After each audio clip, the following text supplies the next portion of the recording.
পুজোর থিমে আমি সেই মেয়ে। বাঁকুড়ার সাঁইতারা রায়পুর দুর্গাপুজোর প্যান্ডেলে ফুটে উঠছে নারীর নানান রূপ ও নারীর অলংকার। পুজোর থিমের সঙ্গে সামঞ্জস্য রেখেই রূপ পাচ্ছে প্রতিমা। স্থানীয় 11টি পাড়ার মানুষের সম্মিলিত প্রচেষ্টায় এই পুজোর আয়োজন। অন্যান্য বছরের মতো এবারও নতুন চমক।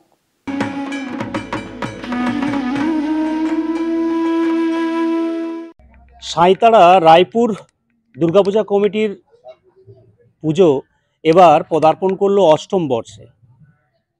এই এলাকার 11টি পাড়ার মানুষের সম্মিলিত প্রচেষ্টার এই পুজো বরাবরই থিমের প্যান্ডেলে নজর কাড়ে দর্শনার্থীদের। এখানকার পুজো উদ্যোক্তারা জানালেন তাদের পুজোর পরিকল্পনা, থিমের ভাবনা এবং পুজো উদ্যোক্তা এবং শিল্পীরা যেটা মনে করছেন এই পুজো মণ্ডপ দর্শনার্থীদের নজর কাড়বে। এখন দেখার সাঁইতারা রায়পুর সার্বজনীন পুজো কমিটির মণ্ডপ দর্শনার্থীদের কতটা আকর্ষিত করতে পারে। আমাদের এই পুজো অষ্টম বছরে পদার্পণ করলো, আর থিমটা হচ্ছে আমি সেই মেয়ে।